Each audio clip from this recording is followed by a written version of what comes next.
You believe you are making your decisions, responding, reacting, and moving through conflict deliberately. But it is not. Underneath your awareness, an older system runs. It fires before thought, programmed by experiences you never consciously approved. The most dangerous part? You cannot feel it operating. That is by design. Society reinforced this blindness. It told you emotional loudness meant wisdom, rawness was strength, vulnerability was courage. It said the bigger and louder your emotional display, the more evolved you were. But honestly, if emotional openness is an advantage, why do reactive people get outplayed? Why does the person who reveals nothing, never rushes, never gives away their internal position, consistently hold the upper hand? Most people practice emotional broadcasting, not intelligence. Every broadcast is a signal. It tells anyone paying attention your weaknesses, which buttons activate you, and how to position you. True emotional power is not expression, it is sovereignty. Complete, deliberate internal command over what rises inside you, and command over when it becomes visible and what price you pay for showing it. Here are 7 cognitive protocols that install that sovereignty. Protocol 1. Compress the reaction window. Under pressure, your emotional system fires. Your higher brain slows, neural resources flood reactive centers. Your capacity to think clearly, weigh options, and see the full picture shrinks in real time. Most people have wide emotional swings. A trigger hits. The reaction is enormous, flooding everything. They then spend hours or days repairing what that flood destroyed.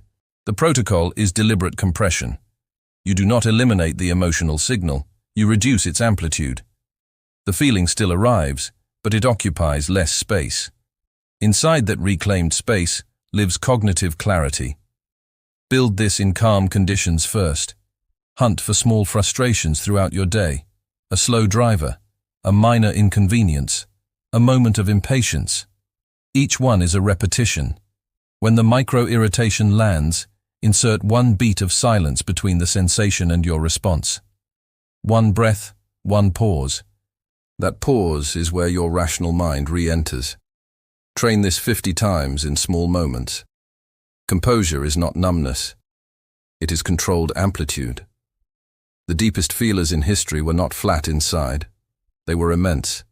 They simply never allowed the size of the feeling to dictate the size of the response. Protocol 2. Sever the automatic story. Something happens. A strange silence. A cancelled plan. An unexpected look.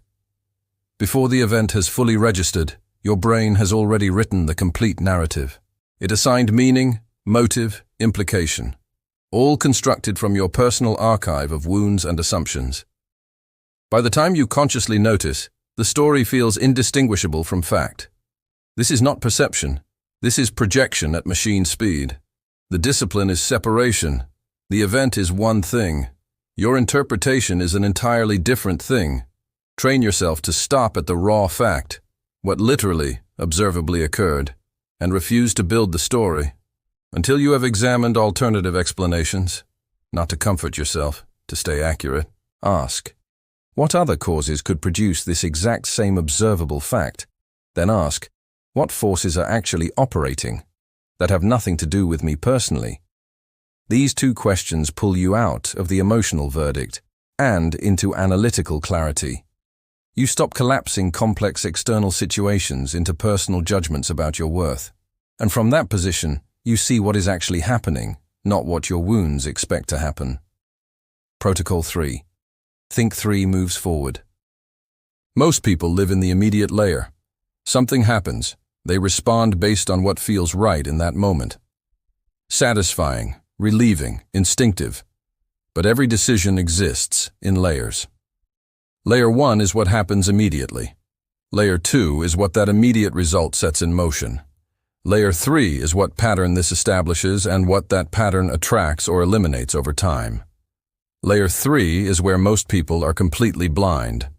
The causal chain feels too long to trace instinctively, but it is real, and it collects its debts without warning. Before any decision made under emotional weight, run this sequence silently. If I do this, what follows? Then what follows from that? Then what does that establish? 30 seconds, no cost, and it catches the decisions that feel correct in the moment, but quietly destroy something months down the line. Moving fast under emotional pressure is not strength. It is how intelligent people make devastating mistakes. The deliberate pause is not hesitation. It is architecture. Protocol 4. Read the structure, not the surface. Beneath every conversation, every conflict, every sudden shift in someone's behavior, there is a hidden structure. Incentives, fears, hierarchies, leverage, history. These invisible forces shape everything happening on the surface, and most people never look past the surface. When someone's behavior shifts unexpectedly, the untrained mind turns inward. What did I do wrong? The structurally trained mind asks a different question. What changed in their system? What new pressure appeared? What are they protecting? What am I representing to them? A resource? A threat? An ally? Or a problem? Answer those questions, and you stop being confused by human behavior.